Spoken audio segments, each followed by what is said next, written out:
हो गया स्टार्ट। चलिए,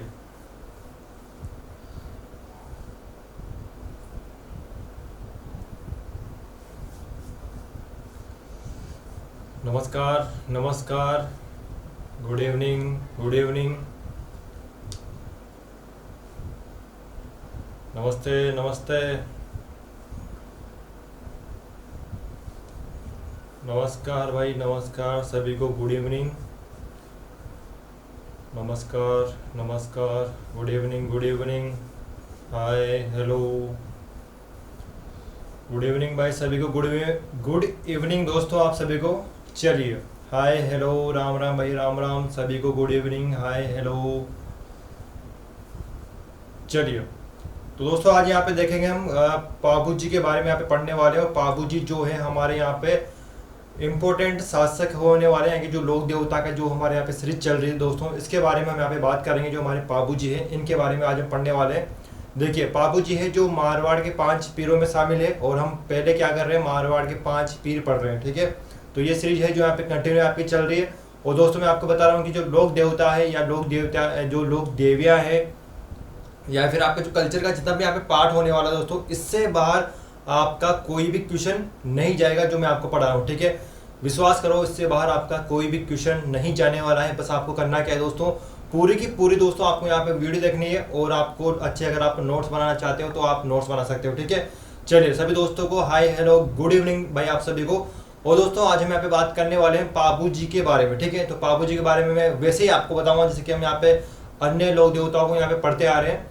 तो एक बार सभी दोस्तों जय पाबू जी की यहाँ पे कमेंट कर दो। जो हमारा यहाँ पे शुरू में यहाँ पे होता है कि हम सबसे पहले क्या करते हैं, यहाँ पे वीडियो को यहाँ पे देखने से पहले सबसे दोस्तों यानी कि पढ़ने से पहले सबसे पहले यहाँ पे एक बार सभी बच्चों से यही निवेदन है कि फटाफट से पाबू जी महाराज की एक बार जय बोल दो, और सभी कमेंट में पाबू जी महाराज लिख दो। ठीक है, तो जय पाबू जी लिख दो एक बार, क्योंकि हम यहाँ पे दोस्तों आज क्या पढ़ने वाले हैं, यहाँ पे पाबू जी के बारे में पढ़ने वाले हैं। पाबू जी जो है ये काफी इंपॉर्टेंट लोक देवता है, यहाँ से क्वेश्चन आता है हर बार एग्जाम में। चलिए, तो सभी दोस्तों को हाय हेलो गुड इवनिंग भाई, गुड इवनिंग। चलिए, तो देखो दोस्तों पाबू जी है, इनके बारे में यहाँ पे क्या करेंगे हम पढ़ने वाले हैं, वो पूरी डिटेल से मैं आपको बताऊंगा, कहानी टाइप आपको समझाऊंगा, एक स्टोरी कहानी टाइप आपको समझाने वाला हूँ। तो भाई जो स्टूडेंट नए हो हमारे यूट्यूब चैनल में गए सब्सक्राइब कर दो भाई, जो आपको रेड कलर का बटन दिख रहा है उसको दबाओ और ब्रेक कर दो। ठीक है, चलिए, और घंटे का जो आइकन है यानी कि बेल आइकन का जो आइकन है बेल का, उसको भी दबाइए। और ठीक है, और कुछ नहीं करना, बस वीडियो देखो। ठीक है दोस्तों, चलिए तो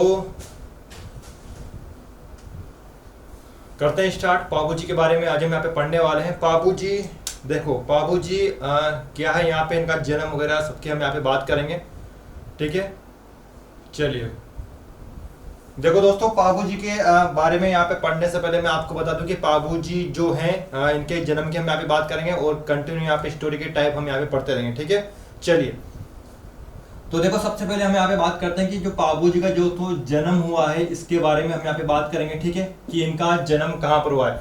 तो देखो भाई पाबू जी का जो जन्म है वो डेट यहाँ पे याद रख लो 1200, डेट याद रखना क्योंकि डेट एग्जाम में कई बार पूछ ली जाती है। ठीक है, तो 1296 विक्रम संवत में आपको याद रखना है। विक्रम संवत क्या हो जाएगा, 1296 इनकी डेट है जो कि आपको याद रखना है। ठीक है, इनका जन्म कब हुआ था, 1296 में हुआ था। और जैसे कि महीना अगर आप यहाँ पे देखो महीना, तो चैत्र अमावस्या। ठीक है, अमावस्या कैसा आता है भाई यहाँ पे, अमावस्या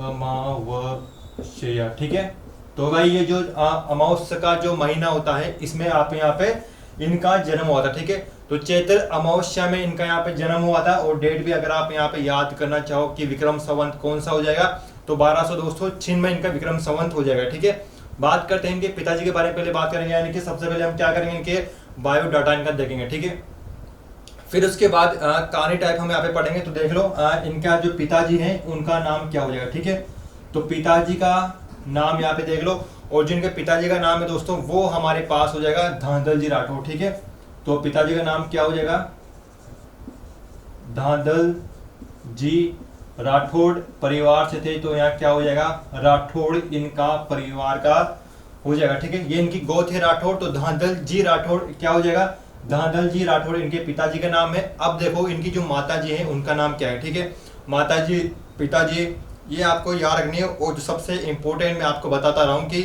आपको पत्नी का नाम तो याद रखना है, क्योंकि जो पत्नी है वो काफ़ी इंपॉर्टेंट होती है।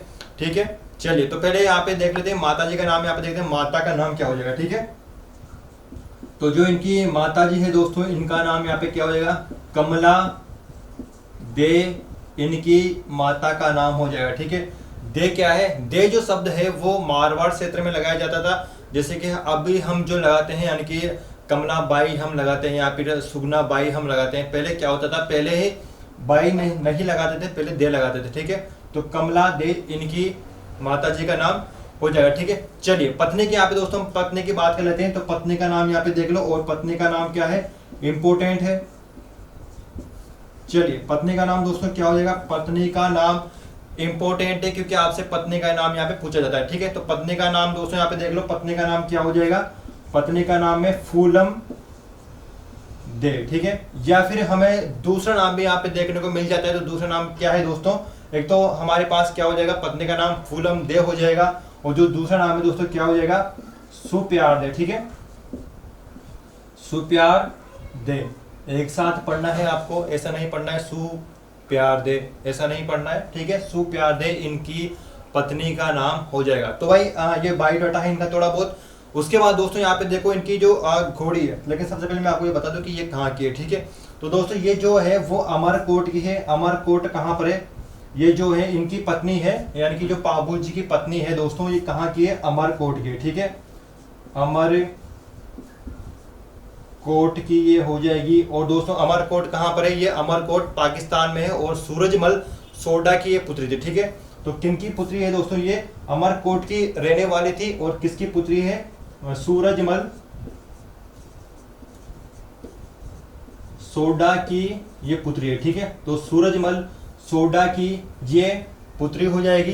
ये फूलम दे या सुप्यार दे, आपको दो नाम यहाँ पे देखने को मिलते हैं, ये इन्हीं के नाम है। ठीक है, तो ये किन की, यानी कि जो फूलम दे है दोस्तों, ये किन की पत्नी थी, ये पाबू जी की पत्नी है। और ये जो कहाँ की थी, ये थी अमरकोट, और सूरजमल वहाँ के शासक थे अमरकोट के, तो सूरजमल सोडा की ये पुत्री हो जाएगी। ठीक है, घोड़ी की यहाँ पे बात करो दोस्तों, घोड़ी इंपोर्टेंट है, कई बार पूछ जाती है। ठीक है, तो घोड़ी दोस्तों हमारे पास क्या हो जाएगी, घोड़ी का नाम क्या है, केसर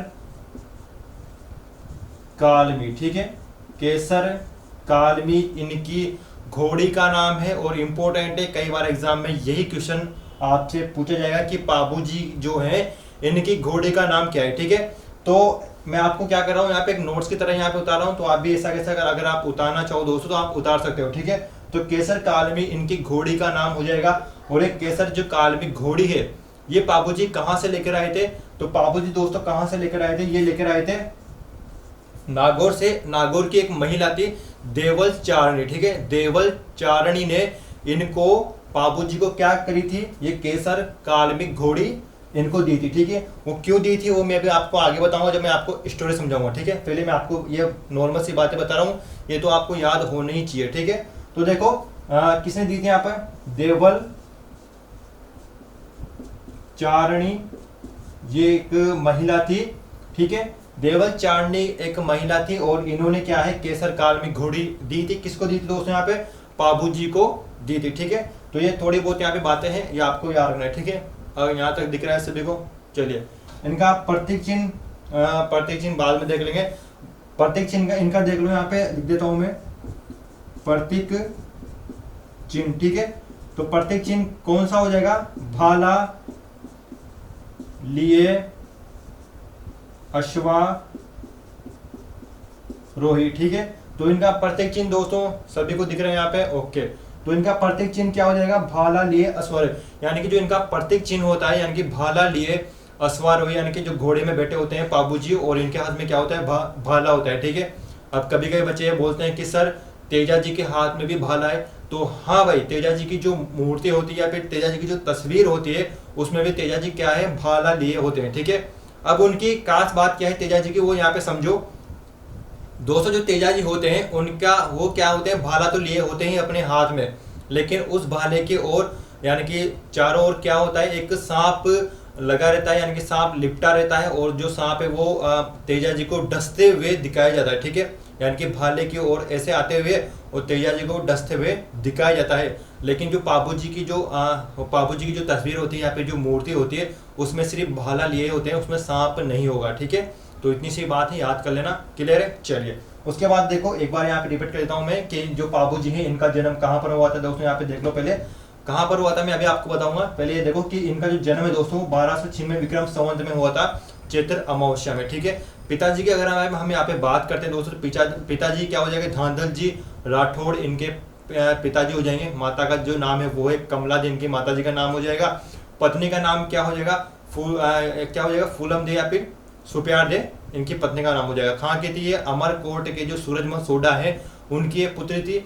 घोड़ी की अगर हम यहाँ पे बात करते हैं तो घोड़ी है दोस्तों, ये घोड़ी ये केसर काल में इसका नाम है घोड़ी का। और ये जो घोड़ी है ये देवल चारणी की घोड़ी थी। ठीक है, जो देवल चारणी है ये घोड़ी जो है केसर काल में पापू जी को देगी। क्यों देगी इसके बारे में हम आगे बात करेंगे। और प्रतीक चिन्ह इनका देख लो कि भाला लिए अश्वारोही इनका प्रतीक चिन्ह होता है। ठीक है भाई, जो केसर काल में घोड़ी है ये काफी समझदार थी, उस टाइम पे काफी समझदार घोड़ी थी। इसके बारे में भी आपको बताऊंगा।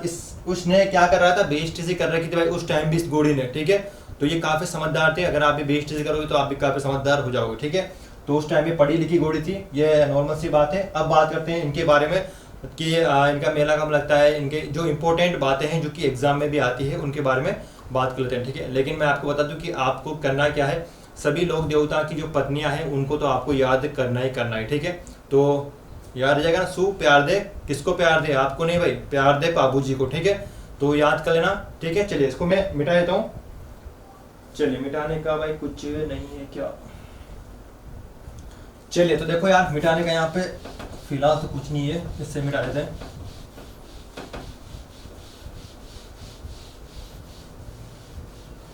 चलिए दोस्तों अब देखो इनके मेले की हम यहाँ पे बात करेंगे कि इनका जो मेला है वो कब लगता है। ठीक है, और एक और बात देख लो कि जो पापू जी हैं इनकी जो पाग होती है यानी कि जो टोपी होती है पापू जी की वो बाईं ओर झुकी रहती है। तो ऐसा कहा जाता है कि बाईं ओर झुकी हुई पाग के लिए, पाग यानी क्या होती है, पगड़ी होती है, बाईं ओर झुकी पगड़ी के लिए कौन से लोक देवता फेमस है, तो भाई पापू जी है। ठीक है, इनको भी याद रख लेना, इंपॉर्टेंट है तो लिख लो, थोड़ा बहुत साइड में कहीं पे भी लिख लो। ठीक है, बात करते हैं इनके मेले के बारे में। तो भाई जो इनका मेला है दोस्तों वो कब लगता है। ठीक है, तो मेले की हम यहाँ पे बात कर लेते हैं कि जो इनका जो मेला है वो कब लगता है दोस्तों। तो इनका मेला है वो लगेगा चैत्र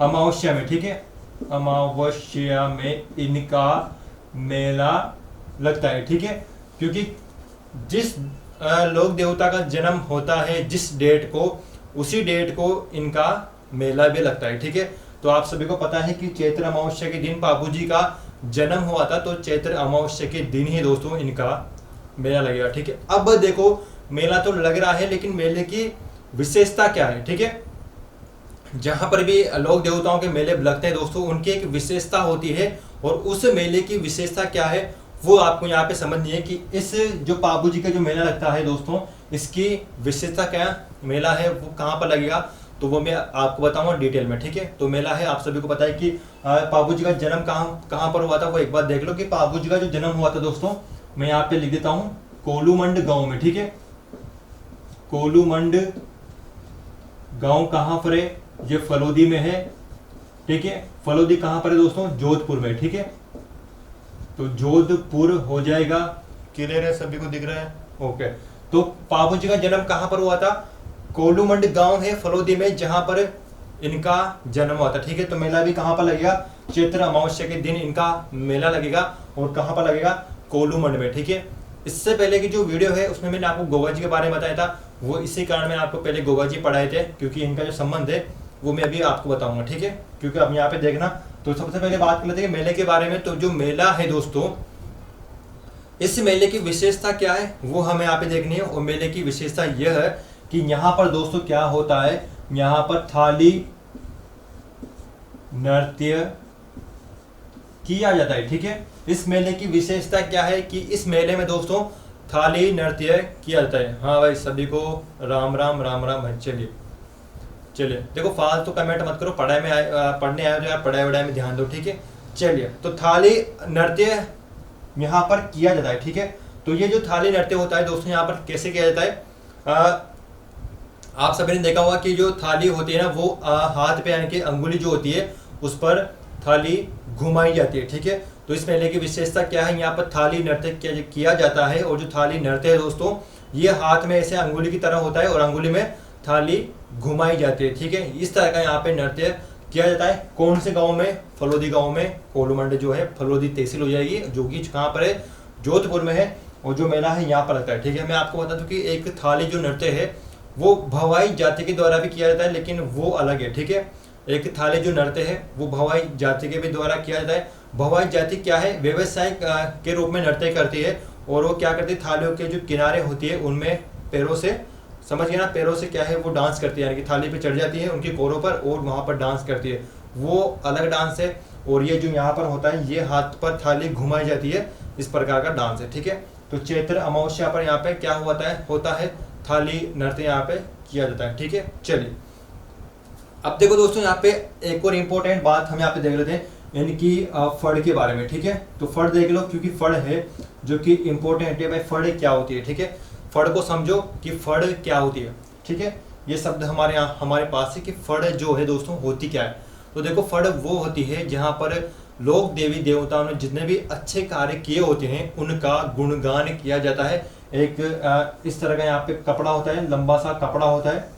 और इस तरह का यहाँ पे जो कपड़ा होता है दोस्तों, इस कपड़े में चित्र उकर यहाँ पे चित्र बनाए जाते हैं, ठीक है। इस तरह के यहाँ पे होता क्या है, चित्र यहाँ पे बनाए जाते हैं। और इन चित्रों के माध्यम से जो जाति के लोग होते हैं, जो अन्य जाति के लोग होते हैं, वो क्या करते हैं, इन चित्रों को पढ़ के पाबू जी की गाथाओं का बखान करते हैं, ठीक है। तो क्वेश्चन यहाँ पे दोस्तों ये है कि जो पाबू जी की फड़ है वो यहाँ पे देखो कब बाँची जाती है, ठीक है। पाबू जी की जो फड़ है कब बाँची जाएगी, यानी कि उसका जो वाचन है वो कब किया जाएगा। तो यहाँ पे देखो दोस्तों, पाबू जी की जो फड़ का वाचन है वो ऊंट के बीमार होने पर, जब ऊंट बीमार हो जाता है, ऊंट के बीमार होने पर, ठीक है, ऊंट के बीमार होने पर पाबू जी की फड़ का वाचन यहाँ पे किया जाता है। क्यों करेंगे वो मैं अभी आपको बता दूंगा, क्योंकि आप सभी को पता होगा कि मारवाड़ में सर्वप्रथम ऊंट लाने का जो श्रेय है वो पाबू जी को ज्यादा है, ठीक है। मारवाड़ में सबसे जो ऊंट लेकर आए थे मारवाड़ में सर्वप्रथम, तो पाबू जी ही लेकर आए थे। इसी कारण जो ऊंट का अगर बीमार हो जाता है तो पाबू जी की फड़ का वाचन किया जाता है, ठीक है। उसके बाद देखो दोस्तों, यहाँ पे ऊंट के बीमार होने पर हम क्या करेंगे, पाबू जी की जो फड़ है उसका वाचन यहाँ पे करेंगे। वाचन कौन करेगा, ठीक है, वाचन कौन करेगा। तो देखो यहाँ पे दोस्तों, वाचन कौन करेगा, ये करेगा आयड़ या नायक जाति, ठीक है, नायक, ठीक है। वाचन कौन करता है, आयड़ या नायक जाति के जो लोग होते हैं वो इस पाबू जी की फड़ का वाचन करते हैं, ठीक है। अगर वाद्य यंत्र की हम बात करते हैं तो रावण हत्ता वाद्य यंत्र हो जाएगा, ठीक है। कौन सा वाद्य यंत्र हो जाएगा, वाद्य यंत्र, ठीक है। तो क्या है, रावण हत्ता वाद्य यंत्र बजाया जाता है जब पाबू जी की फड़ का वाचन किया जाता है ऊंट के बीमार होने पर। और वाचन कौन करता है, आयड़ या नायक जाति के जो लोग होते हैं ये पाबू जी की फड़ का वाचन करते हैं और वाद्य यंत्र जो होता है उसको बजाते हैं, ठीक है। वाद्य यंत्र जो है वो रावण हत्ता हो जाएगा। और रावण जो होता है वो किस प्रकार का होता है वो यहाँ पे देख लो, इस प्रकार का होता है, ठीक है। तो इस प्रकार का यहाँ पे रावण हत्ता होता है। आपने देखा होगा यहाँ पे क्या होता है दोस्तों, यहाँ पे तार होते हैं और इस तरफ भी यहाँ पे क्या है, लोहे के निकले रहते हैं, इनमें क्या है, तार लगे रहते हैं, ठीक है। इनमें क्या होता है, यहाँ पर तार लगे रहते हैं। और एक आपने देखा होगा कि इस तरह की यहाँ पे नहीं होती है और ये बजाने की होती है, ठीक है। यानी कि समझिए ना, इस तरह से यहाँ पे जो है वो ऐसे यहाँ पे वो बजाते हैं इस तरह से, ठीक है। इस तरह से इसको बजाया जाता है जो रावण हत्ता होता है, ठीक है। ये छोटा सा होता है, ज्यादा बड़ा नहीं होता। एक वीणा का छोटा रूप आप इसको कह सकते हो, ठीक है। वीणा जो है वो बड़ी होती है और जो रावण हत्ता है वो छोटा होता है और इसको आप ऐसे यहाँ पे बजा सकते हो, ठीक है। इस तरह से यहाँ पे इसको बजाया जाता है। इसको बजाने के लिए भी ये होता है यहाँ पर। और रावण जो हत्ता है वो इस प्रकार का होता है, ठीक है। चलिए, तो ये हमारे यहाँ पे एक दो बातें मैंने आपको यहाँ पे बताई है दोस्तों। उसके बाद बात करते हैं कि जो फड़ है इसका सर्वाधिक कार्य कहाँ पर किया जाता है, ठीक है। तो जो फड़ है ये शाहपुरा भीलवाड़ा में इसका सर्वाधिक कार्य किया जाता है, यानी कि जो इसका जो बनती है फड़ ये कहाँ पर बनती है? शाहपुरा भीलवाड़ा में इसको बनाया जाता है। और जो जोशी परिवार होता है वो फड़ का बनाने का कार्य करता है। ठीक है, अब देखो इंपोर्टेंट हो जाएगी दोस्तों, इंपोर्टेंट है कि सबसे प्रसिद्ध, ठीक है, सबसे प्रसिद्ध फड़ किनकी है भाई? पाबू जी की हो जाएगी। ठीक है, सबसे जो प्रसिद्ध फड़ है दोस्तों ये किनकी हो जाएगी? पाबू जी की हो जाएगी। सबसे प्रसिद्ध जो फड़ है वो पाबू जी की है। ठीक है, तो इसको भी याद कर लेना, इंपोर्टेंट यही है। और मैं अगर बात करूं कि सबसे लंबी फड़ किसकी हो जाएगी, तो जो सबसे लंबी फड़ है दोस्तों वो देवनारायण भगवान की है, सबसे लंबी फड़। ठीक है, तो फड़ अलग होती है, फड़ क्या होते हैं मैंने आपको बता चुका हूँ। सबसे जो प्रसिद्ध दोस्तों फड़ है ये हो जाएगी पाबू जी की। और जो सबसे लंबी फड़ है वो देवनारायण भगवान की है। और भाई इनको एक बार देवनारायण भगवान की फड़ दिखा दो। तो दोस्तों आपकी स्क्रीन पे अभी यहाँ पे फ्लैश होने वाली है देवनारायण भगवान की फड़। ठीक है, ये विदेश में रखी हुई है, तो आप इसको एक बार देख लो कि फड़ किस प्रकार की होती है। तो भाई इनको एक बार फड़ दिखा दो।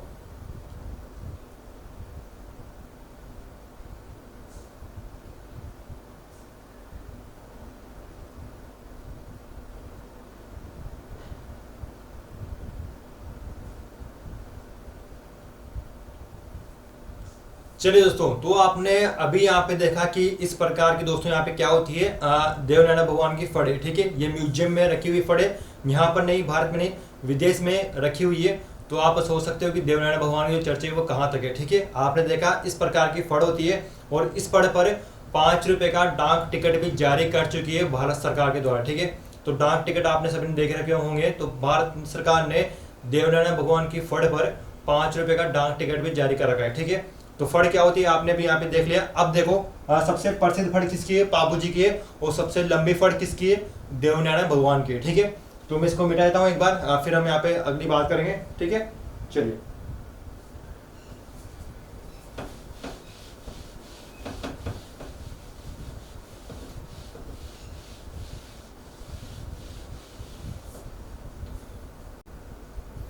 चलिए दोस्तों, तो अब हम क्या करेंगे, अब हम इनके उपनाम के बारे में बात करेंगे। ठीक है, इनके जो उपनाम है उसके बारे में बात करेंगे, क्योंकि उपनाम जो है वो इंपॉर्टेंट होते हैं। ठीक है, तो पापू जी के कौन कौन से उपनाम है वो आप यहाँ पे देख लो। और कहीं से अगर यार वीडियो अगर आपको अच्छी लग रही हो तो यार वीडियो को अगर आपने अभी तक लाइक नहीं किया है तो भाई लाइक कर दो। ठीक है, लाइक करने से ऐसा नहीं होता है कि हमें पैसे मिलते हैं, ना ही आप हमको यानी कि आप हमें सब्सक्राइब करोगे तो हमें कोई भी पेमेंट नहीं मिलता है, ना ही लाइक करने से पेमेंट मिलता है, ना ही आपकी वीडियो शेयर करने से पेमेंट नहीं मिलता है, कुछ किसी से भी भाई पेमेंट हमें यहाँ पे नहीं मिलता है।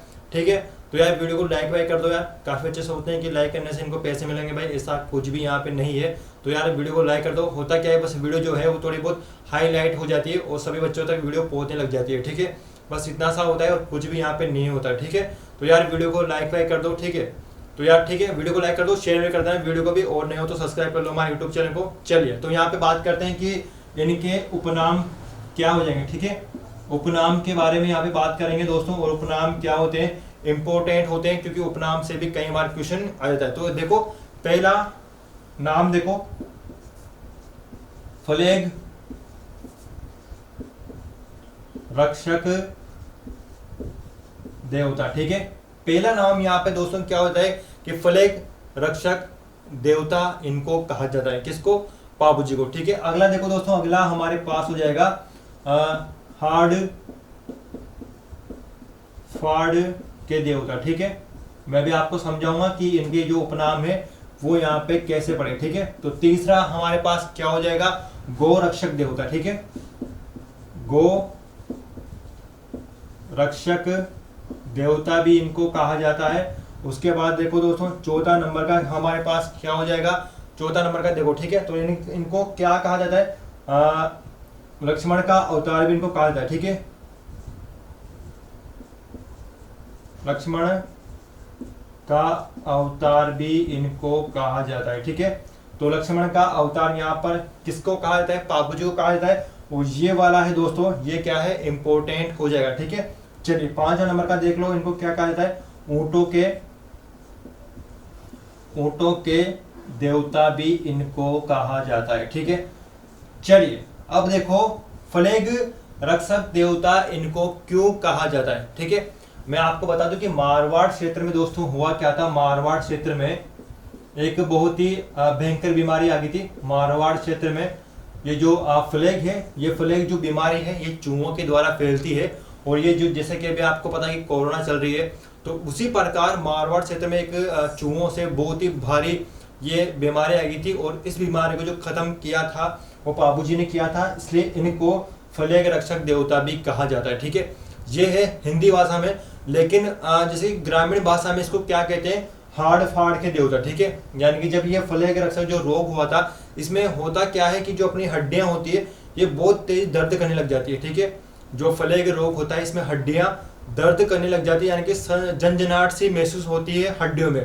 तो उन ग्रामीण भाषा में इसको क्या कहा जाता है, हाड़ फाड़ कहा जाता है। यानी कि जो हड्डियां होती है वो क्या है, फटने से लग जाती है। इस प्रकार इनको फ्लैग रक्षक इन्होंने ठीक किया, तो इसी कारण गांव की भाषा में हाड़ फाड़ के देवता भी इनको कहा जाता है। ठीक है, ये ग्रामीण भाषा में इनको कहा जाता है। और अपन क्या बोलते हैं कि फ्लैग रक्षक देवता भी इनको कहा जाता है। ठीक है, तो भाई दो बातें यहाँ पर आपको क्लियर हो गई होगी।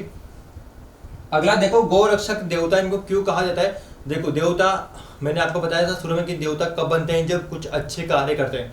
तो भाई बाबू जी ने भी तो कुछ अच्छा कार्य किया होगा, तभी तो ये देवता बने ना। क्यों, सही है ना। तो यहाँ पे देखो, गौ रक्षक देवता इन्होंने क्यों कहा था, क्योंकि इन्होंने देवल चारने की जो गाय है वो छुड़ा के लाए थे। मैं भी आपको समझाऊंगा उसके बारे में। देखो, लक्ष्मण का अवतार इनको मानते हैं हम, जो हिंदू होते हैं वो हम क्या है, लक्ष्मण का अवतार मानते हैं। ठीक है, आप सभी को बताओ कि हम जो रामदेव जी हैं उनको राम का अवतार माना जाता है। और इसी प्रकार दोस्तों क्या हो जाएगा, हमारे पास जो पाबू जी हैं इनको लक्ष्मण का अवतार मानते हैं। और भाई मैं अभी बोल रहा हूँ कि ये जो है वो इम्पोर्टेंट है। ठीक है, ये क्या हो जाएगा, इम्पोर्टेंट हो जाएगा। मैं जिसको इम्पोर्टेंट लगा रहा हूँ वो वेरी वेरी इंपॉर्टेंट लेके चलना। ठीक है, ऊंटों के देवता, इसको समझ लो कि मारवाड़ में जो सर्वप्रथम ऊंट लेकर आए थे बाबू जी ही लेके आए थे। ठीक है, तो मारवाड़ में सर्वप्रथम जो ऊंट लेकर आए थे दोस्तों, ये कौन लेकर आए थे भाई, चलिए, तो बाबू जी ही मारवाड़ में सर्वप्रथम ऊंट लेकर आए थे। ठीक है, ओके। देखो, एक बार एग्जाम में क्वेश्चन पूछा गया था, फर्स्ट ग्रेड लेवल पर एक क्वेश्चन आया था, आपके तो नहीं आएगा लेकिन फर्स्ट ग्रेड में पूछा गया था कि बाबू जी के जो ऊंट थे, बाबू जी के पास भी बहुत सारे ऊंट थे, तो उन ऊंटों की देखभाल कौन करता था। ठीक है, तो एक बार एक क्वेश्चन पूछा गया था, तो उसको देख लो। हाँ, बाबू जी की जो ऊंट है इनकी जो देखभाल है कौन करता था, एक व्यक्ति था हड़मल। ठीक है, तो हड़मल नाम का एक व्यक्ति था, ये क्या करता था, बाबू जी के जो ऊंट थे उनकी देखभाल करता था। एक बार एग्जाम में पूछा गया था। ठीक है, मैं आपको बता चुका हूं कि जब ऊंट बीमार होता है दोस्तों, तो बाबू जी की फड़ वांची जाती है। ठीक है, क्योंकि जब ऊंट को लाने का श्रेय बाबू जी को दिया जाता है, तो यहाँ पे जब ऊंट बीमार होगा तो ठीक है, तो किसके पास ले जाएंगे हम, ऊंटों के देवता इनको कहा जाता है। यानी कि जब ऊंट बीमार हो जाएगा तो हम किसके पास ले जाएंगे, बाबू जी के पास ले जाएंगे। ठीक है, चलिए, तो ऊंट के बीमार होने पर दोस्तों यहाँ पे फड़ बांची जाती है, जो कि मैं आपको बता चुका हूँ कि नायक और आयर जाति के द्वारा फड़ यहाँ पे बांची जाती है। ठीक है, सबसे जो प्रसिद्ध फड़ है वो बाबू जी की है। अब देखो, ये नाम आपने यहाँ पे देख लिए और इनका संबंध मैंने आपको बता दिया कि फ्लैग रक्षक देवता क्यों कहा जाता है। मारवाड़ में बीमारी जो फैली थी उसको इन्होंने ठीक किया था। उसके बाद हाड़ फाड़ के देवता ग्रामीण भाषा में बोलते हैं। ठीक है, उसके बाद गौरक्षक देवता, ये मैं अभी आपको समझाऊंगा। उसके बाद देखो लक्ष्मण का अवतार, ये हम हिंदू मानते हैं, लक्ष्मण का अवतार मानते हैं बाबू जी को। ठीक है, तो मानते हैं भाई। ऊंटों के देवता समझ गए होंगे आप। ठीक है, अब देखो एक छोटी सी कहानी है और उस कहानी को मैं आपको बताता हूँ ताकि आपको यहाँ पर याद हो जाएगा। ठीक है, चलिए, तो इसको मैं मिटा देता हूँ एक बार।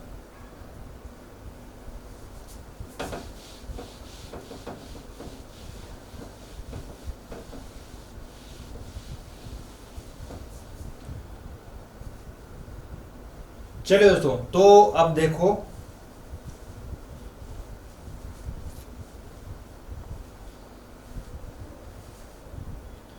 चलिए देखो, बाबू जी के एक बहन थी और उस बहन का दोस्तों यहाँ पे नाम क्या था, सोहन बाई। ठीक है, तो बाबू जी की एक बहन थी और उस बहन का नाम क्या हो जाएगा, सोहन बाई हो जाएगा। ठीक है, सोहन बाई ये कौन है, ये बाबू जी की बहन है। ठीक है, सोहन बाई कौन हो जाएगी, बाबू जी की पत्नी है। और इनके जो दोस्तों होता क्या है कि इनका विवाह कर दिया जाता है जिंदराव खींची के साथ, ठीक है। ये क्या है, जिंदराव खींची के साथ इनका विवाह कर दिया जाता है, ठीक है। क्या कर देंगे हम, विवाह कर देंगे भाई, किसके साथ करेंगे, जिंदराव खींची के साथ इनका विवाह कर देंगे, ठीक है। ये कहाँ के थे, ये कहाँ के रहने वाले थे, एक गांव आता है जायल, ये गांव कहां पर है, नागौर में, ठीक है। गांव कहां पर हो जाएगा, जायल गांव है, कहां पर दोस्तों, नागौर में है। वो जिंदराव खींची के साथ सोहन बाई का विवाह कर दिया जाता है। सोहन बाई कौन थी, पाबूजी की बहन थी, ठीक है। अब होता क्या है दोस्तों, जब सोहन बाई गई यहाँ पे, इनके यहाँ पे गई, ठीक है, तो हुआ क्या, एक प्रोग्राम था, और उस प्रोग्राम जब इन्होंने किया यहाँ पे, तो इन्होंने इनवाइट किया, जिंदराव खींची ने पाबूजी को इनवाइट किया था कि आओ हमारे यहाँ पे प्रोग्राम है। तो जो पाबूजी है वो कहाँ पर गए, जायल नागौर में चल गए, ठीक है। अगर आपसे ये पूछ ले कि जो पाबूजी हैं उनके जिंदराव खींची से क्या संबंध है, ठीक है, तो पाबूजी के जिंदराव खींची क्या लगे, बहनोई लगे, ठीक है। इनके बहनों का हो गया ना, यानी कि जीजा जी लगे, तो बहनोई लगे किसके, पाबूजी की, जिंदराव खींची, ठीक है। चलिए अब देखो दोस्तों, जब सोहन बाई यहाँ पर गई तो इस गांव में, झायल गांव यानी कि नागौर में, एक यहाँ पे डेयरी थी, ठीक है, सरस डेयरी का नाम तो आपने सुना ही होगा। और इस सरस डेयरी की मालकिन कौन थी, इस डेयरी की मालकिन कौन है भाई, देवल चारणी, ठीक है, देवल चारणी इस डेयरी की मालकिन थी। क्लियर हो गया। तो देवल चारणी इस गांव में रहती थी, और जिस गांव में ये जो है यहाँ पे गई, इनकी जो बहन है सोहन बाई, ये जिंदराव खींची के यहाँ पे चली गई, ठीक है। बात अच्छे समझ लेना, एक स्टोरी टाइप है, मैं आपको समझा रहा हूँ यहाँ पे, शुरू से एक बात समझ लो इसको, ठीक है। तो सोहन जो बाई है वो पाबूजी की बहन है, और पाबूजी की जो बहन है इनका विवाह कर दिया जाता है जिंदराव खींची के साथ, ठीक है। जिंदराव खींची कहाँ के, झायल नागौर के, और इसी गांव में सरस एक डेयरी थी, और इसकी जो मालकिन है वो देवल चारणी थी। और देवल चारणी के पास दोस्तों यहाँ पे क्या है, एक घोड़ी थी, केसर कालमी नाम की जो घोड़ी है वो किसके पास थी, देवल चारणी के पास थी, ठीक है। हुआ क्या कि जिंदराव खींची ने जब इस घोड़ी को मांगा देवल चारणी से, तो इन्होंने यहाँ पर सख्त मना कर दिया कि मैं ये घोड़ी आपको नहीं दूंगी, ठीक है। तो इस बात से क्या है, जिंदराव खींची जो है वो नाराज हो गए, और इनका जो है गुस्सा फूटे लग गया, ठीक है। अब क्या होता है दोस्तों, जब यहाँ पर कुछ प्रोग्राम होता है, ठीक है, तो पाबूजी यहाँ पर आते हैं, और पाबूजी को ये जो घोड़ी है वो पसंद आ जाती है, ठीक है। ये कहते हैं देवल चारणी से कि मुझे आपकी घोड़ी पसंद आ गई है, और मुझे ये घोड़ी आप दे दो, ठीक है। देवल चारणी इस बात से मान जाती है कि ठीक है, मैं आपको घोड़ी दे दूंगी, लेकिन आपको मुझसे एक वादा करना होगा कि जब कभी भी मेरी गायों पर, ठीक है, जब कभी भी मेरी गायों पर संकट आएगा तो आपको मेरी गायों को बचाने के लिए आना होगा, ठीक है। तो भाई इस शर्त पर जो है देवल चारणी वो केसर कालमी घोड़ी दे देती है, किसको, पाबूजी को, ठीक है। तो पाबूजी इस घोड़ी को लेकर अपने जो घर है, यानी कि कोलोमंड फुल होती जो भी, वहां पर चले जाते हैं। जब ये बात पता लगती है जिंदराव खींची को, जब ये बात पता लगती है कि घोड़ी मुझे नहीं दी और उसको मेरे साले को इसने घोड़ी दे दी, तो जो जिंदराव खींचे है इसका माइंड और वहाँ पर डाइवर्ट हो जाता है, और एक गुस्से में हो जाता है, ठीक है। अब होता क्या है दोस्तों कि पाबूजी जो है इनका भी यहाँ पे जो संबंध है वो यहाँ पे तय हो जाता है। अमरकोट की जो सूरजमल सोडा की जो पुत्री है फूलम दे, उनसे इनका संबंध तय हो जाता है, जो कि अब इनका जो है वो ब्याह हम यहाँ पे करते हैं। पाबूजी जो है दोस्तों वहाँ कहाँ पर चले जाते हैं, ये चले जाते हैं पाकिस्तान में, ठीक है। अमरकोट कहाँ पर है, अमरकोट पाकिस्तान में है, जहाँ पर सूरजमल जो सोडा है उनकी पुत्री है सुप्यार दे, ठीक है। कमल फूलम दे, यहाँ पे सुप्यार दे,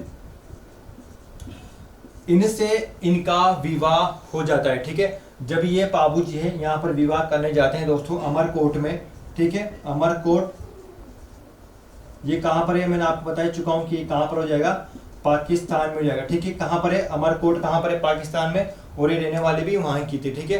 तो क्या करते हैं पाबूजी जो है वो यहाँ पर शादी के लिए चले जाते हैं, और जब ये बात का पता लगता है जिंदराव खींची को कि पाबूजी है वो अमरकोट गए हैं शादी में, तो उसने क्या किया, पीछे से देवल चारणी की गायों को ले गया और ये चला जाता है, ठीक है। पूरी गायों को लेकर चला जाता है, और जब देवल चारनी यहाँ पे पाबू जी को रिक्वेस्ट करती है कि मेरी जो गाय है दोस्तों, वो यानी कि जो गाय है वो जिंदराव खींची ले गया, तो पाबू जी को यहाँ पे पहले पता नहीं होता है कि गाय जो है वो कि जिंदराव खींची हुई इसकी इनकी गायों को ले गया, ठीक है। तो जब देवल चारनी इनको एक और बात यहाँ पे बताती है कि जब भी मेरी गायों पे संकट आएगा तब जो मेरी घोड़ी है वो जोर जोर से चिल्लाने लग जाएगी, ठीक है। चिल्लाने का मतलब समझ रहे हो कि जो घोड़ी है वो हलचल करने लग जाएगी। तो हुआ क्या दोस्तों, पाबू जी ने जब घोड़ी हलचल कर रही थी तो पाबू जी ने उस पर कोई ध्यान नहीं दिया था, तो पाबू जी समझ नहीं पाए, क्योंकि समझेंगे भी भाई कैसे, पाबू जी है वो शादी ब्याह में यहाँ पे बिजी चल रहे थे, सुप्यार जैसे यहाँ पे फेरे पड़ रहे थे, ठीक है। हुआ क्या दोस्तों, यहाँ पे अग्नि यहाँ पे जल रही थी, अग्नि, और पाबू जी ने क्या है एक फेरा यहाँ पे ले लिया था, ठीक है। एक फेरा पाबू जी ने ले लिया। जब देवल चारनी को ये बात बहुत यहाँ पे बुरी लगी कि पाबू जी अभी तक भी मेरी गायों को रक्षा के लिए यहाँ पे नहीं आए, तो देवल जो चारनी है वो कहाँ पर चल गई, अमरकोट में यहाँ पे आ जाती है और पाबू जी के पास आ जाती है। तब तक पाबू जी दोस्तों यहाँ पर एक फेरा पूरा कर चुके होते हैं, ठीक है। पाबू जी इनसे यानी कि जो देवल चारनी है वो पाबू जी से रिक्वेस्ट करती है कि आप मेरी गायों को छुड़ा के लाओ। पाबू जी बोलते हैं कि भाई 10 मिनट रुक जाओ, मेरे फेरे हैं तो फेरे पूरे हो जाने दो, फिर मैं आपकी गायों को ले जाऊंगा, ठीक है। ऐसा कहते हैं दोस्तों, इन्होंने क्या है दूसरा फेरा भी ये जो है पाबू जी पूरा कर लेते हैं, ठीक है। उसके बाद वही देवल चारनी इनको ताने मारने लगती है कि आपने उस समय मुझसे वादा किया था और अब जो है वो आप मेरी गायों को छुड़ाने नहीं जा रहे हो। ऐसे यहाँ पे चलती रहती है बेस, और इसी बात पे दोस्तों होता क्या है कि तीसरा फेरा भी जो है पाबू जी पूरा कर लेते हैं, ठीक है। उसके बाद होता क्या है दोस्तों, यहाँ पे जैसे ही ये तीसरा यानी कि चौथा फेरा लेने के लिए जो पाबू जी हैं वो यहाँ पे रवाना होते हैं यहाँ से, तो ये जो देवल चारनी है इनको टोंट मार देती है, ठीक है। टोंट समझते हो ना आप, ताने मारना।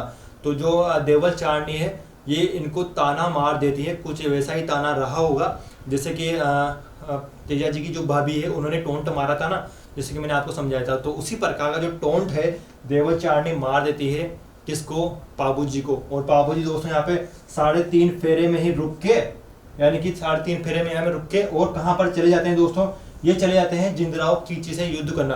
तो एक और बात यहाँ पे याद कर लेना कि जो पाबू जी हैं इनको 3.5 फेरे वाले लोक देवता भी कहा जाता है, ठीक है। तो 3.5 फेरे वाले जो लोक देवता हैं वो कौन हो जाएंगे दोस्तों, ये हो जाएंगे पाबू जी, ठीक है। पाबू जी को 3.5 फेरे वाले देवता भी यहाँ पर कहा जाता है। और देखो एक गांव है, ये गांव जो है देचू एक गांव है, ठीक है। देचू एक गांव हो जाएगा। ये गांव कहाँ पर है, फलोदी में है, फलोदी के पास में ये गांव है। और इस गांव में दोस्तों सभी को दिख रहा है, ठीक है। तो इस गांव में फलोदी जोधपुर में है, और इस देचू गांव में जिंदराव खींची के साथ और पाबू जी के साथ यहाँ पर घमासान युद्ध होता है। और इस युद्ध में दोस्तों पाबू जी जो है वो शहीद हो जाते हैं, और पाबू जी के साथ 2 इनके जो फ्रेंड हैं यानी कि जो जिगरी यार थे वो भी यहाँ पे शहीद हो जाते हैं। और उन जिगरी यार का दोस्तों यहाँ पे जो नाम है वो यहाँ पे देख लो, चांदा, और एक का नाम हो जाएगा चांदा और एक का दोस्तों यहाँ पे नाम है डेमा, ठीक है। तो चांदा और जो डेमा है इनके क्या हो जाएंगे, जिगरी यहाँ पे यार थे, और ये भी जो दोस्त क्या होते हैं यहाँ पे शहीद हो जाते हैं, ठीक है। यहाँ तक दिख रहा है क्लियर। चलिए, तो चांदा और डेमा थे ये पाबू यानी कि जो पाबू जी के दोस्त थे, वो दोस्त ये भी क्या होते हैं डेचू गांव में पाबू जी के साथ शहीद हो जाते हैं। यहाँ पर जो बात थी वो ये है कि देवल चारनी ने केसर काल में घोड़ी दी थी पाबू जी को, और पाबू जी को 3.5 फेरे वाले लोक देवता भी यहाँ पे कहा जाता है, ठीक है। उम्मीद करता हूँ कि ये जो बात है वो आपके यहाँ पे समझ में आ गई होगी, ठीक है। पाबू जी के जिंदराव खींची क्या लगते हैं, बहनोई लगते हैं, इसको भी याद कर लेना। कहाँ के थे ये, झायर गांव नागौर के थे, और इनकी जो बहन है सोहन बाई, इनका विवाह हुआ था इनसे, ठीक है। देवल चारनी कहाँ की थी, यहाँ की थी, आपसे नहीं पूछा जाएगा, सिर्फ आपसे ये पूछा जाएगा कि केसर काल में जो घोड़ी है वो पाबू जी को किसने दी थी, तो भाई देवल चारनी ने दी थी, ठीक है। ये कहानी ये आपको याद हो गई होगी दोस्तों। इसके बाद जो यहाँ पे कुछ इंपॉर्टेंट बातें हैं जो कि हम तेजा जी के बारे में बात करेंगे, ठीक है। इंपॉर्टेंट फैक्ट है उनके बारे में यहाँ पे बात कर लेते हैं कि इनसे जो कौन कौन से यहाँ पे बात है। अब देखो पाबू जी जो है दोस्तों यहाँ पे क्या है, शहीद हो जाते हैं। अब देखो उसको मैं मिटा देता हूँ, एक और इंपॉर्टेंट बात है उसको आप समझना, ठीक है। चलिए,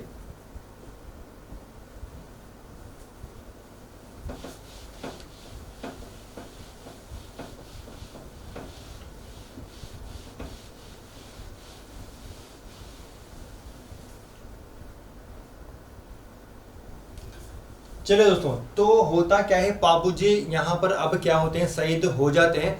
अब देखो एक और बात है कि पापू जी का जो पापू जी है, इनके एक भाई थे और उस भाई का नाम क्या था, बुड्ढन जी। ठीक है, क्या हो जाएगा यहाँ पे, देखो बुड्ढन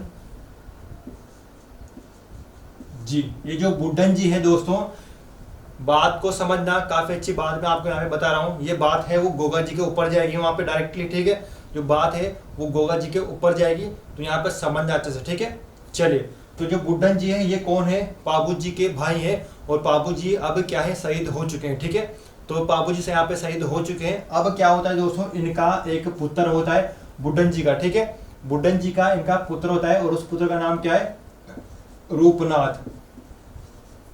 रूपनाथ जी, या फिर हम इसको क्या बोलते हैं, झरड़ा जी। ठीक है, झरड़ा जी भी हम बोलते हैं। तो अब आपको समझ में आ गया कि रूपनाथ जी हैं, इनके पापू जी क्या लगे, चाचा जी लगे। ठीक है, चाचा जी लगे ना भाई, क्योंकि बुड्ढन जी और पापू जी क्या है, भाई हैं। और ये इनका जो बेटा है, यानी कि जो पुत्र है दोस्तों, ये कौन हो जाएगा, ये हो जाएगा रूपनाथ जी। ठीक है, इसको हम क्या बोलते हैं, झरड़ा जी बोलते हैं। अब क्या होता है, ये बदला लेता है, किससे बदला लेगा भाई, जिंदराव खींची से बदला लेगा। ठीक है, जिंदराव खींची से क्या लेगा, ये जो रूपनाथ जी हैं, ये जिंदराव खींची से बदला लेंगे। भाई बदला क्यों लेंगे, क्योंकि जिंदराव खींची ने किसको मार डाला है, पापू जी को मार डाला है। तो जो रूपनाथ जी हैं, ये क्या करते हैं दोस्तों, हमला करते हैं किस पर, जिंदराव खींची पर। ठीक है, तो ये क्या करते हैं, जिंदराव खींची को मार डालते हैं। और जब इस बात का यहाँ पे पता चलता है कि बुड्ढन जी को किए उन्होंने, रूपनाथ जी ने बुड्ढन जी को मार दिया, तो ये रूपनाथ जी से बोलते हैं कि आप यहाँ से चले जाओ, नहीं तो आप इनका कोई वंशज, ठीक है, इनका कोई वंशज आपको मार डालेगा, तो आप यहाँ से चले जाओ। तो बुड्ढन जी के कहने पर जो रूपनाथ जी हैं, ये चले जाते हैं कहाँ पर, हिमाचल में। ठीक है, ये कहां पर चले जाएंगे दोस्तों, हिमाचल में चले जाएंगे। ठीक है, हिमाचल में, ये हिमाचल जो प्रदेश है, ठीक है, हिमाचल प्रदेश में ये चले जाते हैं। और दोस्तों यहाँ पर ये क्या करते हैं, तपस्या करते हैं। रूपनाथ जी है, यहाँ पर तपस्या करते हैं। और रूपनाथ जी को ही हिमाचल प्रदेश में क्या कहा जाता है, ये यहाँ पे देख लो, क्वेश्चन आता है यहाँ से, बालकनाथ। ठीक है, बालकनाथ के रूप में पूजा जाता है। किसको पूजा जाएगा, रूपनाथ जी को, जिनको हम क्या बोलते हैं, झरड़ा जी भी बोलते हैं। और ये हिमाचल प्रदेश में चले जाते हैं और इनको वहां पर किस नाम से पूजा जाता है, बालकनाथ के नाम से पूजा जाता है। ठीक है, ये क्वेश्चन आता है कि वह राजस्थान के लोक देवता जो कि हिमाचल में किस नाम से पूजे जाते हैं, तो भाई बालकनाथ के नाम से पूजे जाते हैं। कौन से लोक देवता है, रूपनाथ जी। ठीक है, इसको आप याद करना, इंपॉर्टेंट है, कई बार एग्जाम में पूछ भी लिया जाता है। ठीक है, तो उम्मीद करता हूं दोस्तों आपको ये बात यहाँ पे समझ में आ गई होगी। अब देखो एक बात जो मैं आपको यहाँ पे बता रहा था, ठीक है, उसको यहाँ पे समझना। चलिए मैं इसको मिटा देता हूँ, एक बार यहाँ पे मिटा देता हूँ।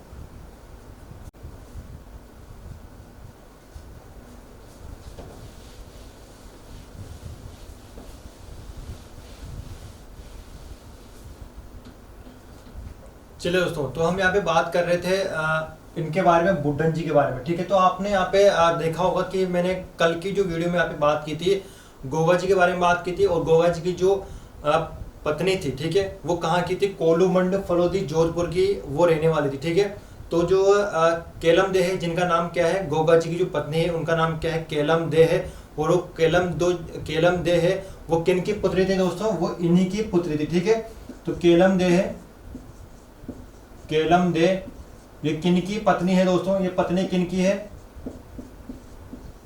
गोगा जी की। ठीक है, इसको भी याद कर लेना, गोगा जी की पत्नी थी। और ये जो केलम दे है दोस्तों, गोगा जी की पत्नी है। और ये क्या है, किन की पुत्री थी, ये बुड्ढन जी की पुत्री थी। ठीक है, इसको भी याद कर लो, ये किस, बुड्ढन जी की पुत्री है केलम दे। ठीक है, तो केलम दे कहाँ की रहने वाली थी भाई, ये कहाँ की रहने वाली थी, ये कोलूमंड फलोदी जोधपुर की रहने वाली थी। ठीक है, तो इसको भी आप याद कर लेना। यहीं पर आप जो रजिस्टर बना रहे हो तो उसके आइड साइड में लिख लो, ये जो बात है वो भी इंपॉर्टेंट है। ठीक है, उसके बाद दोस्तों यहाँ पे हम बात करेंगे एक इंपॉर्टेंट बात कि देखो जो रायका या जो रेबारी जो जाति होती है दोस्तों, रेबारी ये जो जाति होती है, ये क्या करती है, जब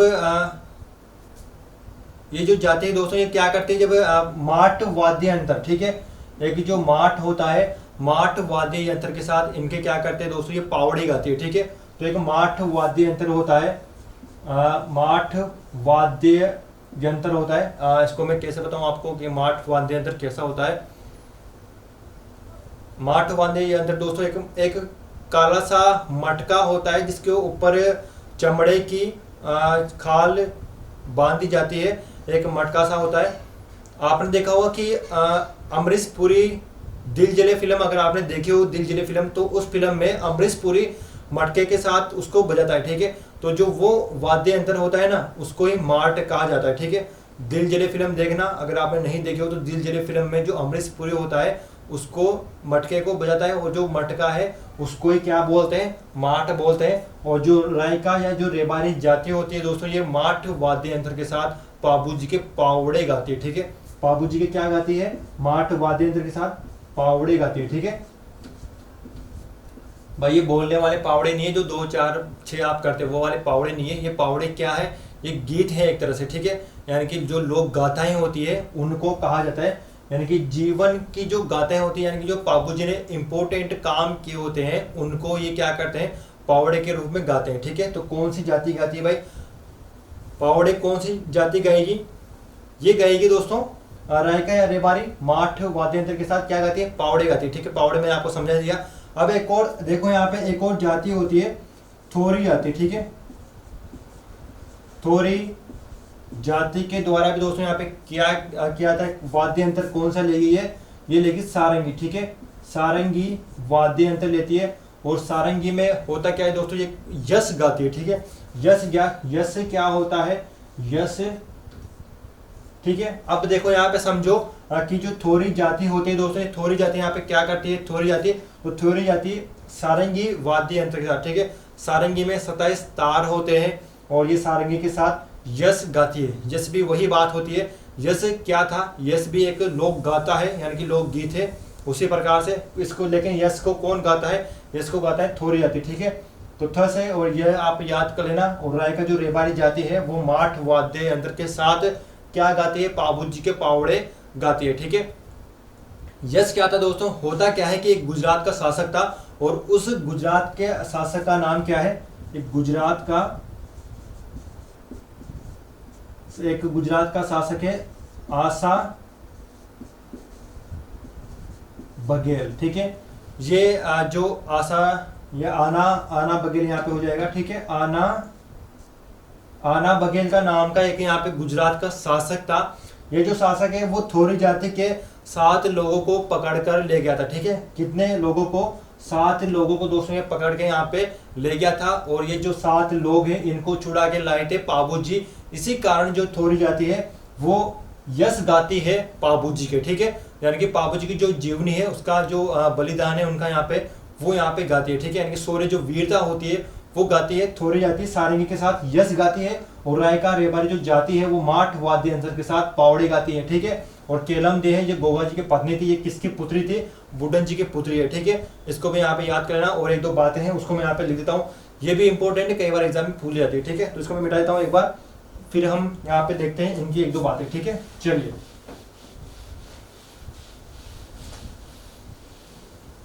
चलिए देखो दोस्तों, पाबू प्रकाश की हम यहाँ पे बात करेंगे। एक तो हमारे पास आता है कि पाबू प्रकाश, ठीक है। ये जो पाबू प्रकाश है ये क्या है, एक ग्रंथ है, और इस ग्रंथ को लिखने वाले कौन थे, आसिया मोड़जी, इसको जाएंगे, ठीक है। आसिया मोड़ जी ने ये लिखा था, ठीक है। तो ये जो ग्रंथ है दोस्तों, ये किसके द्वारा यहाँ पे लिखा गया था, आसिया मोड़ जी के द्वारा ये जो ग्रंथ है दोस्तों ये लिखा गया था, ठीक है। तो आसिया ये वाला हो जाएगा यहाँ पर आसिया, ठीक है। देखो आसिया मोड़ जी के द्वारा ये ग्रंथ यहाँ पे लिखा गया था। ये ग्रंथ भी इंपॉर्टेंट है क्योंकि कई बार एग्जाम में इसको भी पूछ लिया जाता है, ठीक है। चलिए अगला देखो, पाबू जीरो छंद एक ग्रंथ आता है दोस्तों, यहाँ पे क्या आता है, पाबू जीरो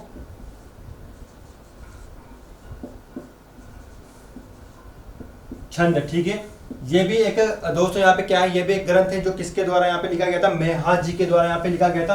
किसके द्वारा, मेहा जी के द्वारा, ठीक है। तो मेहा जी के द्वारा लिखा गया था, क्लियर है, इसको भी याद कर लेना, मेहा जी के द्वारा लिखा गया था। इसके बाद एक और यहाँ पर आपके पास में क्या है दोस्तों, यहाँ पर एक और आपके पास में यहाँ पे ग्रंथ आता है, और उस ग्रंथ का नाम क्या है, पाबूजीरा दोहा, ठीक है।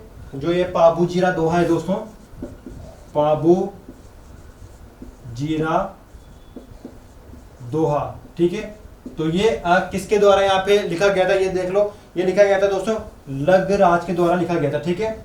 तो लग राज के द्वारा ये लिखा गया था, ठीक है। ये एक दो बातें हैं जो कि आपको क्या करना है, याद करनी है, क्योंकि जो पाबू जी है इनसे भी कई बार ये वाली जो बातें हैं इंपॉर्टेंट है, कई बार इसको भूल जाता है कि पाबू जी प्रकाश जो ग्रंथ है वो किसके द्वारा यहाँ पे लिखा गया है, वो आशिया मोड़ जी के द्वारा यहाँ पे लिखा गया है। उसके बाद पाबू जी जो छंद है ये किसके द्वारा यहाँ पे लिखा गया है, ये लिखा गया है दोस्तों मेहा जी के द्वारा लिखा गया है। और पाबू जी जो दोहा है ये लग राज के द्वारा यहाँ पे लिखा गया है, ठीक है। उसके बाद देखो दोस्तों एक और बात है यहाँ पर,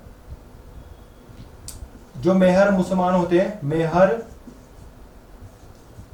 जाति के जो मुस्लिम होते हैं,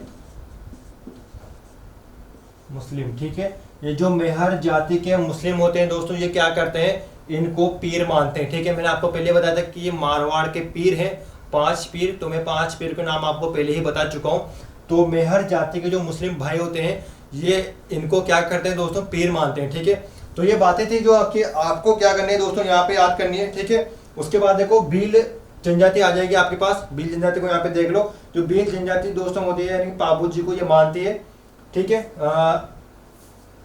यहाँ पे लिख देता हूं मैं, भील जाति होती है, ये क्या करती है, पाबू जी को मानती है, ठीक है।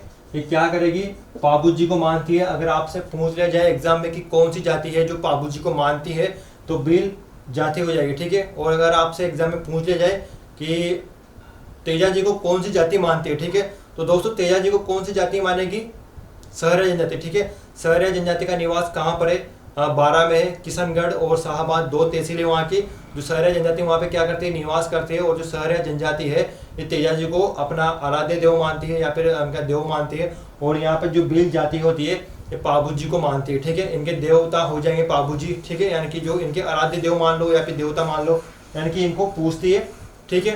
तो दोस्तों ये बातें थी जो कि मैंने आपको बताई यहाँ पे पाबू जी के बारे में, इंपॉर्टेंट बातें हैं और यहाँ से ही हमेशा क्वेश्चन आता है। ये जो मैंने बातें आपको बताई है वो इंपॉर्टेंट है, यहाँ से ही हर बार क्वेश्चन दोस्तों आपको एग्जाम में देखने को मिल जाता है, ठीक है। तो उम्मीद करता हूँ यार आपको ये वाली दोस्तों वीडियो काफ़ी अच्छी लगी होगी। अगर आपको वीडियो अच्छी लगी हो यार वीडियो को लाइक कर देना, एंड अगर आप नए हो हमारे यूट्यूब चैनल में गए तो सब्सक्राइब कर लो यार हमारा YouTube channel, and red button को दबाओ और बेल आइकन को क्लिक कर लेना। और यार शेयर करो, आप जहाँ पर भी इस वीडियो को शेयर कर सको, अपने व्हाट्सएप पर स्टेटस पे आप जहाँ पर भी इस वीडियो को लगा सको, तो पाबू जी की जय बोल के लगा दो। और दोस्तों इतनी ही बातें थी जो कि इम्पोर्टेंट है, मैं आपको बता चुका हूँ। तो बस आज की बात में इतने। और मैं आपको बता दूँ कि आज आपकी रीजनिंग की क्लास नहीं लगेगी क्योंकि थोड़ा काम है मुझे, तो मुझे वो काम करना है। तो आपकी जो रीजनिंग की क्लास है वो आपकी आज नहीं लग पाएगी, ठीक है। चलिए तो मैं विदा लेता हूँ आपसे यार, और जिससे यार हम सभी को रीजनिंग की क्लास क्यों नहीं लग रही, भाई मुझे काम है इस कारण आज रीजनिंग की क्लास आपकी नहीं लग पाएगी, ठीक है। कल कंटिन्यू करते हैं यार, ठीक है। चलिए प्रैक्टिस कीजिए आप, वेन आरेख में आपको बता चुका हूँ, तो वेन आरेख की प्रैक्टिस करो ओके बाद में, ठीक है। आपका कोर्स आराम से इस महीने में हो जाएगा पूरा, टेंशन बेफिक्र रहो आप, ठीक है, बेफिक्र रहो। आपका रीजनिंग का कोर्स इस महीने में मैं आपको पूरा करा दूंगा, ठीक है।